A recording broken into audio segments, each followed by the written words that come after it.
And thanks, Molly, and thanks again to Max, Mackenzie, and Alex. That was awesome, and we really appreciate you guys making time for our volunteers and our coaches tonight.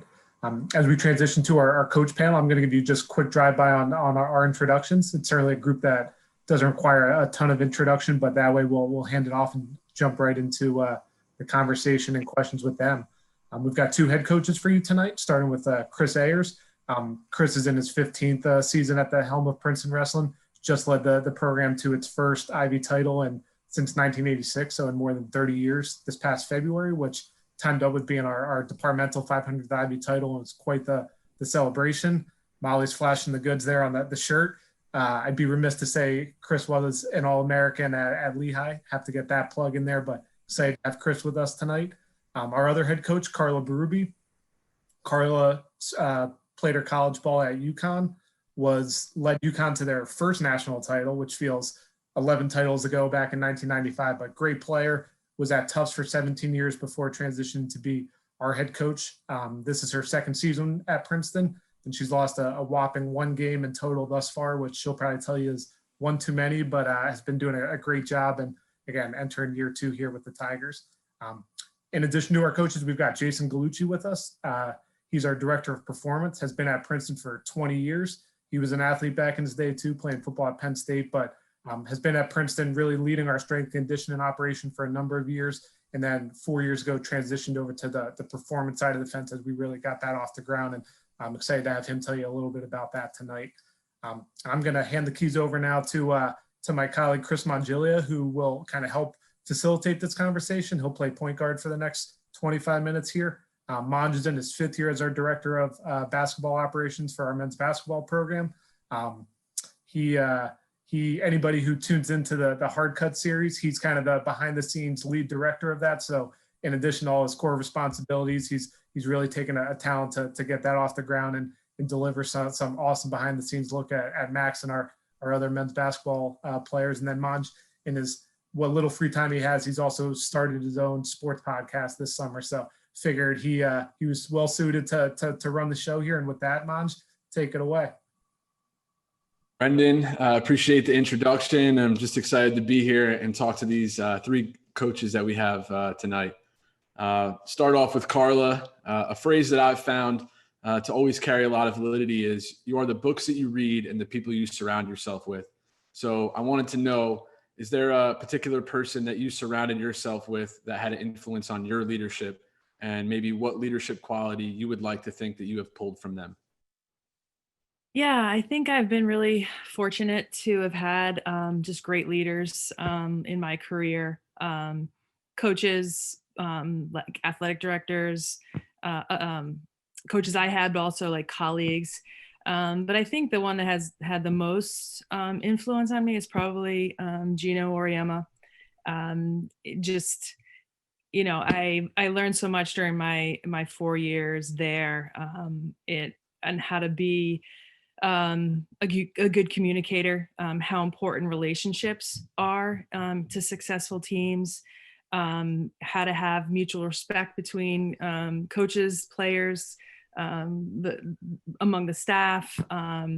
And yeah, I think that's kind of who I've become. I'm definitely a nurturing coach, but I also love to challenge. And I learned at UConn how to inspire and how to get the most out of out of each player to be their very best. So that's what I try to do day in and day out. Show my players that I care a lot, and then also push them past the sort of the limits that they've maybe set for themselves, and reach new heights. I also think other piece to Gino is that he instills confidence, not only as a basketball player, but also like how to use your voice.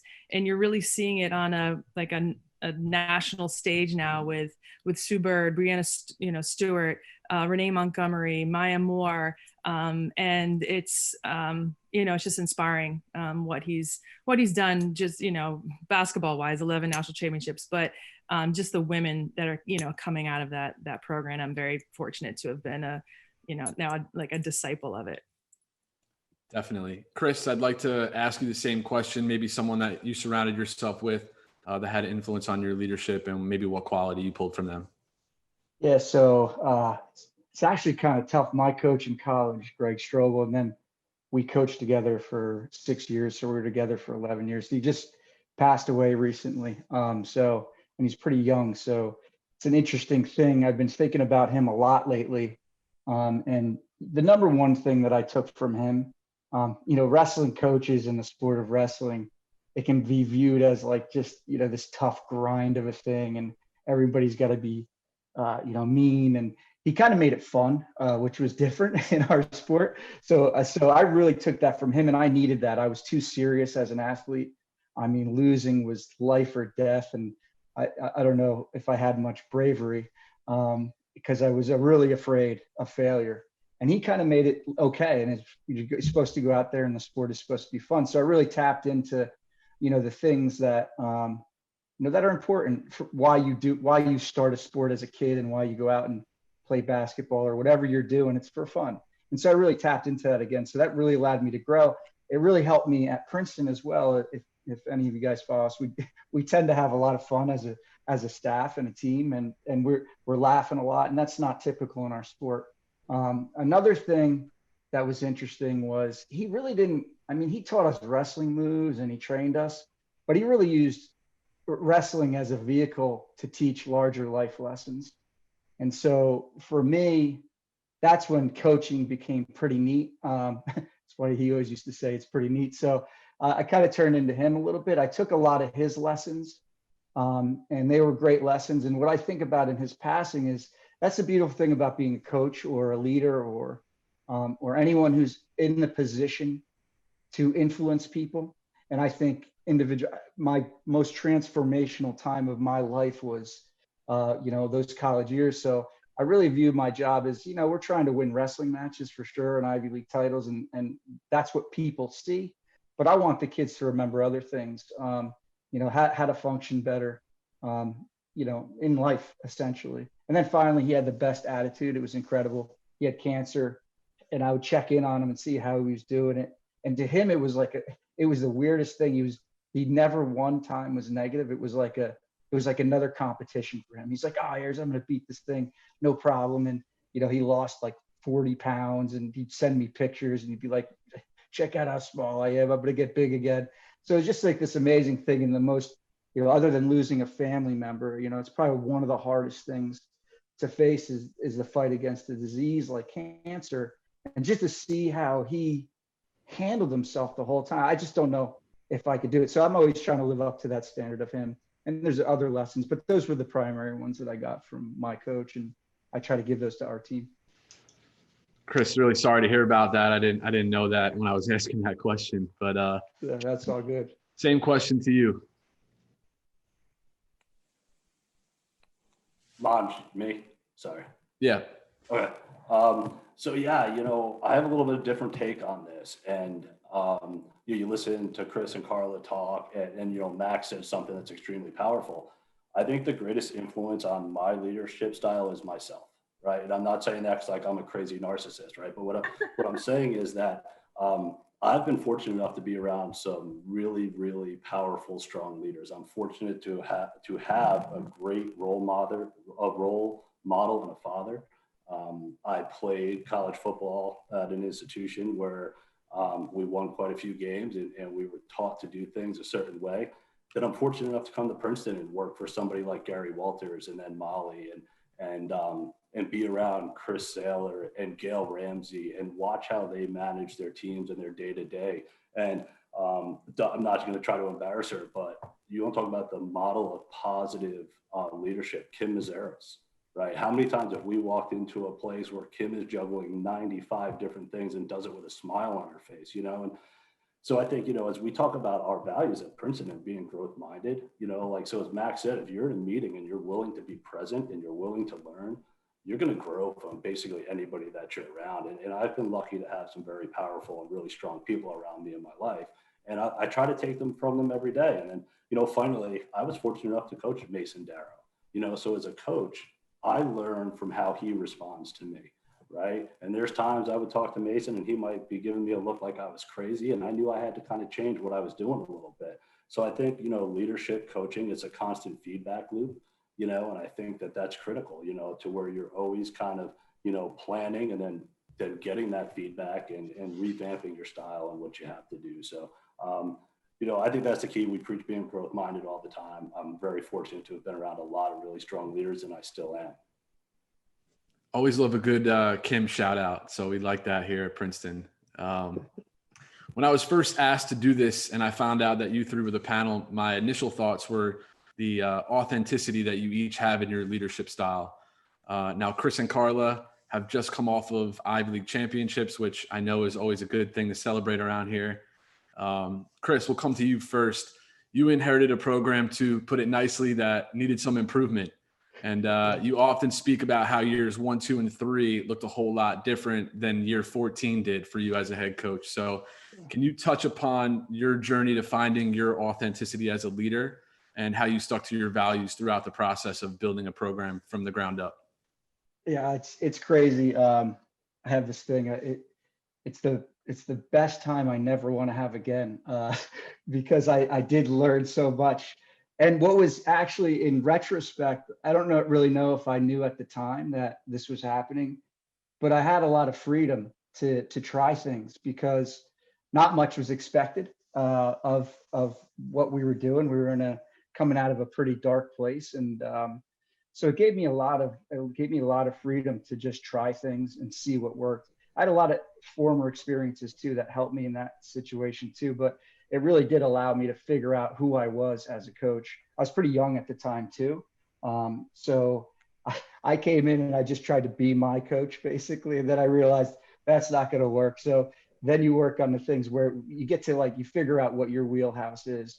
And I actually love what Jason just said. Like, that's right. You pick things, you pick and choose, and you figure out what's going to be your way. And so I think in those years, although we weren't winning, I did have the freedom to define, who I was as a coach and what was going to be the framework of the program moving forward. What were the values that we believed in that were going to carry us to the point we're at now? And it's just been neat to actually see it happen. I feel blessed to have been on this journey. Again, it was really tough, but I've learned so much. And so, yeah, I think the early years were hard, but again, I think it's when I learned the most because I could figure out who I was. That's great. Carla, a slightly different year one for you here. The team had won back-to-back Ivy League titles. They were returning 2-time and now 3-time Ivy League Player of the Year in Bella Allery. Some would say maybe pressure in year one, not patience, like in Chris's situation. So can you touch upon how finding your authenticity as a leader prior to your time at Princeton allowed you to successfully put your stamp and personality all over your program and elevate it in year one? Well, I was on a panel on a staff meeting early last year, and I chose Under Pressure by Queen as my walkout song for a reason. So I liked it. I chose, to come to Princeton and wanted this position because the program was in a really good place and we could keep on winning. And kudos to Chris Ayers taking on and that's what I kind of did at Tufts. I sort of built that from the ground up, and but I really enjoyed this past season, trying to put my stamp on the program, being true to who I am as a coach, what I have always felt like was important, what I thought would make us successful, how I coach, what I know. I'm not going to try to be, somebody else. And, just felt like my players, the women I coach, really bought in right away. That was a huge piece of it. But I think it was because I let them in. I let them, know who I was. One of the first weeks on campus, they were all over my house, singing Disney songs with my kids, I wanted them to be a part of my family. And I think, me letting them in, then they'll let me in, then there's that mutual respect and trust. And it has to be organic. It can't be just rushed. And it needs to be real. And, like I said before, the communication and the relationships, and we just, it took time, but, we didn't have a lot of time. And, I had just really talented, driven, players that really got it. And it was, not only was it successful, it was just a really fun, season, and truly missing my team, and being, together with all of them. Definitely. Jason, you've seen the evolution of our strength and conditioning program to the present day, all-encompassing performance model. So what has that evolution looked like to you, and how have the demands and the ways in which we need to support our athletes changed over time?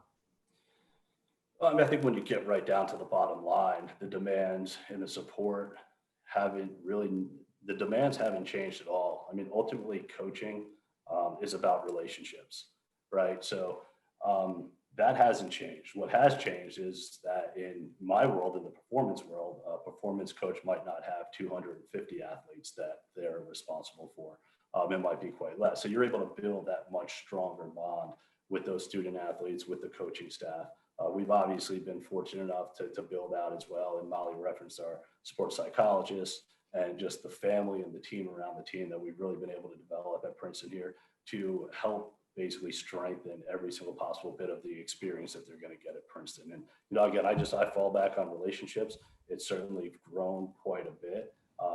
But at the end of the day, we still are who we were, right? And we still are driven by our vision, right? And what we value, and it's education through athletics.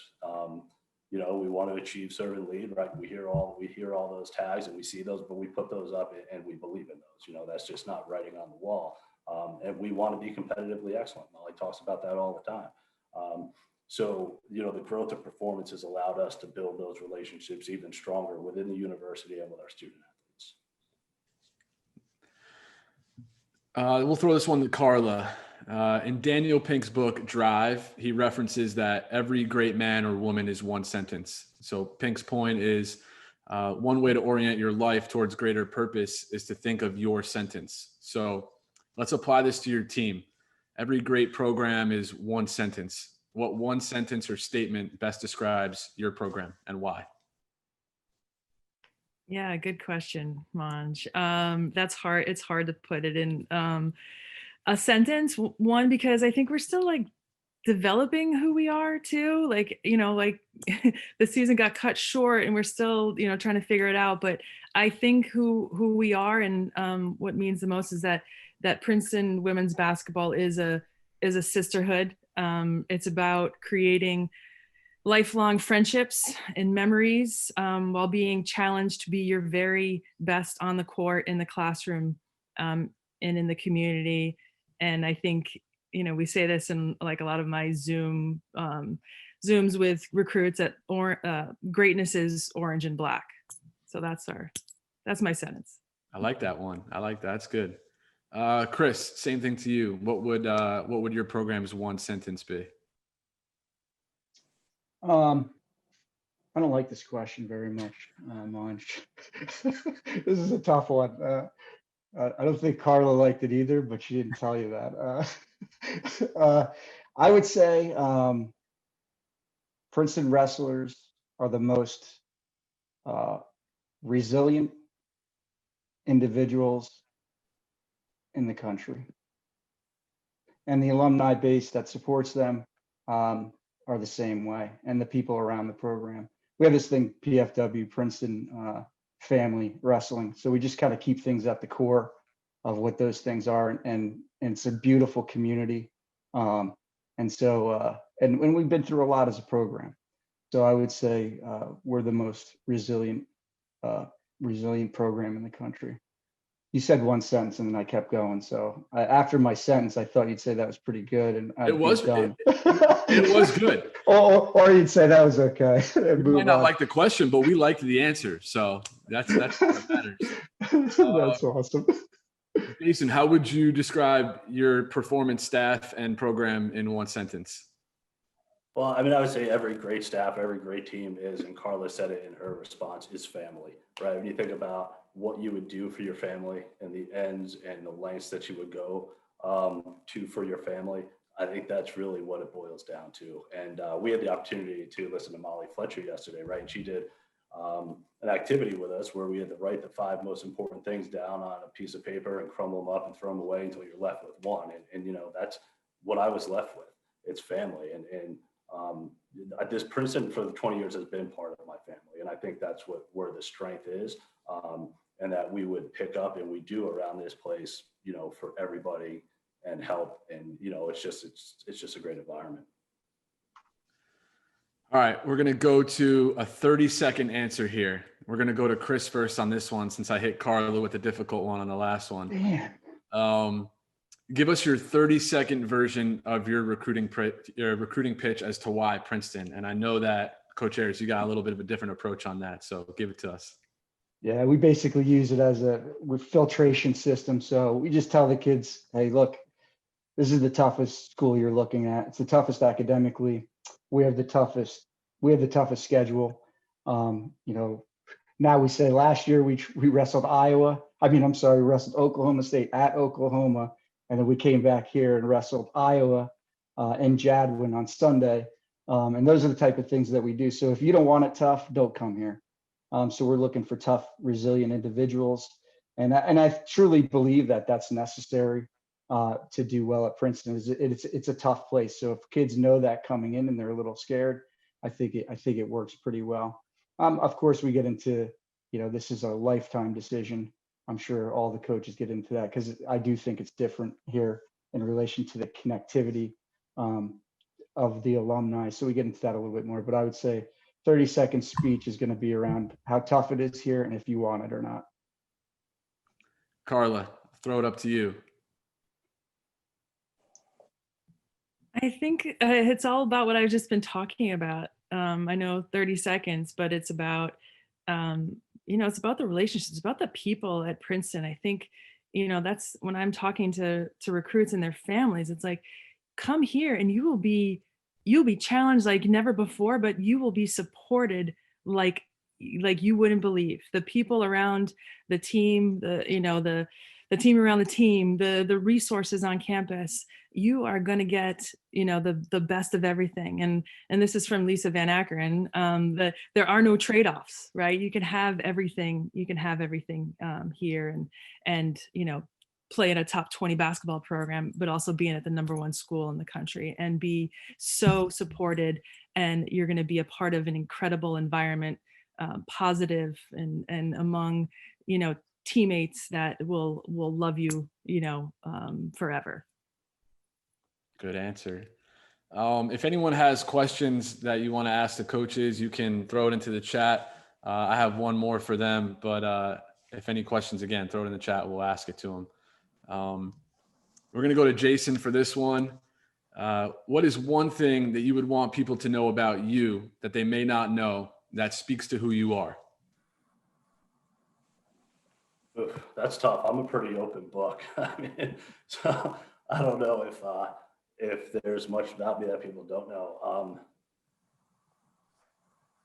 I don't know much. I mean, I'm passionate. That's who I am. You know, I think maybe in my transition into this role where I've kind of gone from, you know, on the floor as a coach into more of an administrative role, I don't know that a lot of the student athletes that are around really kind of truly seen that, the Jason, the coach, you know, where Mason, I'm sure, has seen it for better or worse at sometimes, you know. But my passion just to honestly help people become great is really why I'm here, honestly. And then last one for both of our coaches, Chris and Carla. We'll go to Chris first. First time that you get back on campus when we're the closest thing to normal, what's the first thing you're going to do? Basically, what do you miss the most? I think you're muted, Chris. So first thing I do is if the team is here, we're going right down to the wrestling room with the staff and we're going to have a practice. Like there is zero doubt about that whatsoever. I mean, everybody. The hard thing now is the guys are all split up and it's really hard to connect. I mean, that's the thing that's difficult. The other thing is, as a coach, your life is so cyclical. I could tell you what I'm doing like every weekend 10 years from now, because it's the same things happen recruiting, the same things happen when you compete. And this is just not it. So I just want to be 440 on a Monday. I want the team to be there and the coaches to be there. That's all I want. Just one practice. I can't wait. I think a lot of people feel the same way, but Carla, what do you think? What's the one thing that you miss the most? Is that it? Yeah, absolutely. Number one, being with a team, with my staff on the court, 4:45. Let's go on the main court, Manj. We might have to go to the wrestling room and wrestle for that one. And the other thing I'm looking forward to, but this is new, is that I've started to play ping pong during the pandemic. So I'm coming, Chris Saylor, to Dylan. Excellent. I'm ready. Yeah. Well, that's all I have for you three. Thanks for those answers, and I'll throw it back to Molly. Well, there's, you can say you're going to beat Chris Saylor, but you gotta bring it this way, right? Okay, let's go. You gotta bring it this way, Carla.